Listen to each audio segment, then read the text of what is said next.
À l'occasion du 24e prix Bayeux-Calvados des correspondants de guerre qui s'ouvre aujourd'hui, gros plan sur vos images de guerre. Ces images qui nous parviennent du monde entier, parfois aussi insoutenables que la réalité dont elles témoignent.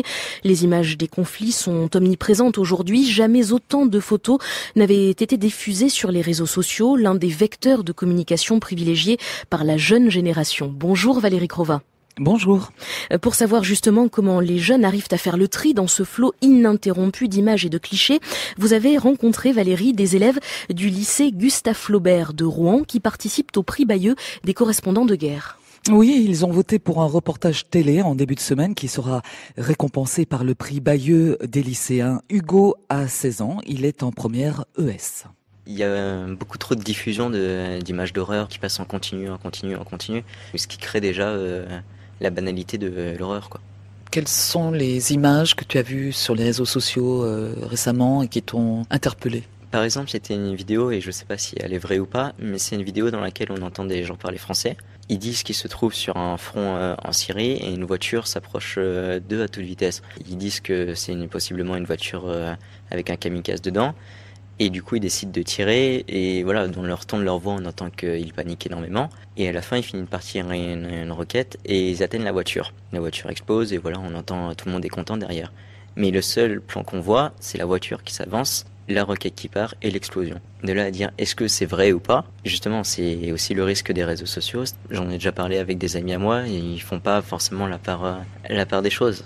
Alors justement, comment faire la part des choses? C'est toute la difficulté à laquelle sont confrontés les professionnels de la presse. Alain Genestar est le directeur de Polka Magazine. Il a été auparavant directeur de Paris Match et du Journal du Dimanche. Dans la presse d'aujourd'hui, il y a une chose formidable et qui est dangereuse. C'est l'extrême rapidité. La rapidité aujourd'hui est extraordinaire parce qu'on sait tout en direct. Mais il faut veiller à vérifier ce que l'on a et ne pas tomber dans le piège d'être les premiers à diffuser ou d'avoir un document extrêmement fort, sensationnel et peut-être suspect. S'il est très fort, s'il est sensationnel, il a peut-être été truqué. Et la provenance des images reste une préoccupation majeure, non seulement des professionnels, mais aussi des internautes qui ont réagi, Valérie, sur notre page Facebook et sur Twitter. D'abord, vérifier la véracité et la provenance des images, écrit Olivier. Dis-moi qui publie et je te dirai ce que l'on veut te mettre dans la tête. Ce qui compte, c'est la fiabilité des images, pas leur foisonnement qui peut être source de biais, commente quant à lui Jean-Marc. Autre sujet de préoccupation qui revient souvent dans vos commentaires, la surabondance d'images. Elle rend négatif et peut contribuer à l'indifférence, dit France. Et Chloé de rajouter, voir ces images tout le temps est non seulement choquant, mais peut aussi en diminuer la portée. Ce n'est pas l'avis de Jean-Pierre, 62 ans, que j'ai rencontré à Bayeux, où sont exposées des images de la guerre en Syrie et en Irak. Les images de guerre, je dirais que c'est de plus en plus indispensable. Moi, je suis d'une génération où il y avait relativement peu d'images. Aujourd'hui, on est inondé d'images sans importance. Alors que les images de guerre, c'est des vraies images importantes. C'est celles qu'il faut voir, qu'il faut regarder, qu'il faut publier.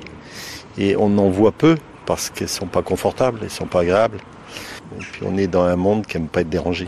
Mais ce qui est pas beau, ça fait trop mal au public. Et certaines images de guerre, Valérie, ont aussi pour but de créer de l'empathie, même si certains s'y refusent de façon catégorique. Je me tiens éloigné des images de guerre. J'ai tendance à prendre le malheur du monde sur mon dos, nous écrit Rosette, tout comme Didou qui veut se protéger pour éviter que les sentiments s'en mêlent.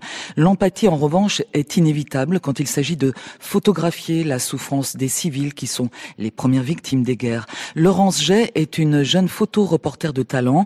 Elle revient de Mossoul, en Irak. Je me pose toujours en témoin. Je veux vraiment raconter le calvaire des victimes. Enfin voilà, ces enfants, ces femmes, ces hommes qui ne sont pas combattants, ni d'un côté ni de l'autre. Pour moi, c'est ce qu'il faut raconter aussi. C'est ce que les populations qui n'ont souvent rien demandé subissent. C'est la guerre, hein. C'est très naïf, mais je pense qu'il faut continuer à raconter. Même si finalement, dans chaque conflit, il y a des civils qui sont tués, des civils qui sont blessés. Mais il faut toujours le raconter. Voilà, raconter que la bêtise humaine continue, perdure et qu'on n'apprend pas de notre histoire. Tous ces témoignages que vous avez recueillis, Valérie Crova, merci. Tous ces témoignages sont à retrouver en longueur sur la page #mesimagesdeguerre sur franceculture.fr.